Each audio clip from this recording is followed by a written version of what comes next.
Hello everyone, my name is Aditi and I welcome you all to my channel. আজকে আমরা শিখব এরকম কিছু ডেইলি ইউজ সেন্টেন্সেস যেগুলো আমরা প্রায় ব্যবহার করছি। মানে আমি তো এই সেন্টেন্সগুলো প্রায়ই ব্যবহার করি and I really hope যে তোমরাও করো। তোমার জামা কাপড় এত ময়লা হয় কেন? এখানে এত আওয়াজ কেন? আওয়াজে আমার মাথা ব্যথা হয়ে যাচ্ছে। আজকে আমি গাছে জল দিতে পারিনি। গাছে বেশি সার দিলে গাছ মরে যায়। এই দৈনন্দিন কথাগুলোকে আমরা ইংলিশে কিভাবে বলবো? চলো শুরু করা যাক। প্রথম সেন্টেন্স, আমি রোজ বিকেল 5টায় গাছে জল দিই। I water the plants every day at 5 p.m. আজকে আমি গাছে জল দিতে পারিনি। I couldn't water the plants today. আমি পারিনি, অতীতে আমি কিছু করতে পারিনি, তার জন্য আমি couldn't এর ব্যবহার করেছি। আমি যদি বলতাম যে আমি হোমওয়ার্ক আজকে করতে পারিনি, I couldn't do the homework. আমি আজকে রান্না করতে পারিনি, I couldn't cook today, right? So আমি পারিনি, I couldn't and then the first form of the verb. চলো পরেরটা দেখি। গাছে জল দেওয়ার সময় হয়ে গেছে। It's time to water the plants. আচ্ছা, যদি আমি বলি কোনো কিছু সময় হয়ে গেছে, সেন্টেন্স শুরু করব it's time দিয়ে, যেরকম পড়ার সময় হয়ে গেছে, it's time to study. লেখার সময় হয়ে গেছে, it's time to write. চলো দেখি পরের সেন্টেন্সটা। আমি 15 দিনে একবার গাছে সার দিই।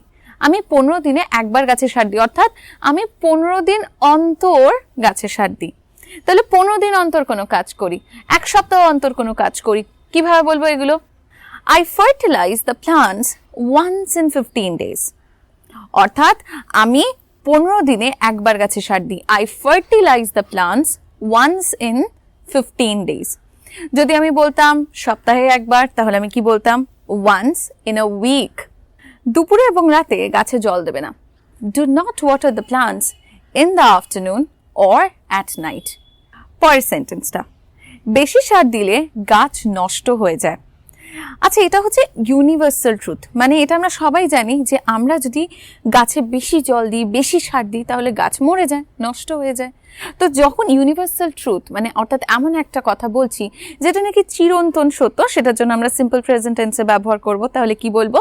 সার ইংলিশ হচ্ছে ফার্টিলাইজার, অধিক সার, টু মাচ ফার্টিলাইজার। গাছ মেরে ফেলে বা গাছ নষ্ট করে ফেলে, আমরা কি বলবো? Kills the plant. Too much fertiliser kills the plant. এবার যেমন দেখবে অনেক সময় কাজ করার সময় আশেপাশ দিয়ে খুব গাড়ি ঘোড়ার আওয়াজ আসে। তো আমি যদি বলি আমি আর গাড়ি ঘোড়ার আওয়াজে পাচ্ছি না, কিভাবে বলবো? I am tired of vehicular noise. I am tired of vehicular noise. Vehicular noise. Vehicular noise মানে হচ্ছে vehicle, vehicular থেকে যে নয়েজ আসছে that is vehicular noise. Okay? এখানে অনেক গাড়ি ঘোড়ার আওয়াজ হয়। There's a lot of vehicular noise here. There's a lot of vehicular noise here. গাড়ির আওয়াজে আমার মাথা ব্যথা হয়ে যাচ্ছে। এটাকে আমরা ইংলিশে বলবো the noise is giving me a headache. পরেরটা দেখো, আমরা অনেক সময় রেগে গিয়ে বলি না কাজের সময়, উফ আজকে সবাই এত কাজ কেন করছে?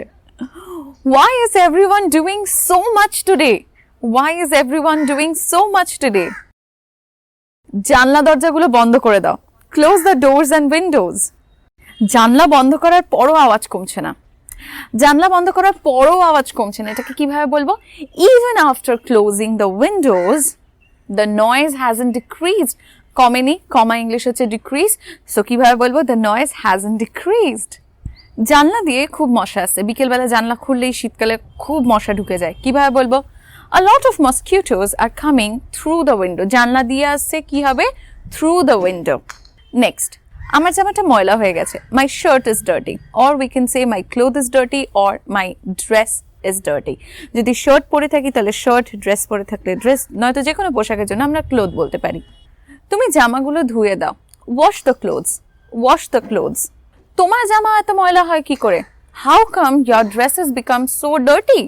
Or how come your clothes become so dirty? তোমার জামা এত ময়লা হয় কি করে?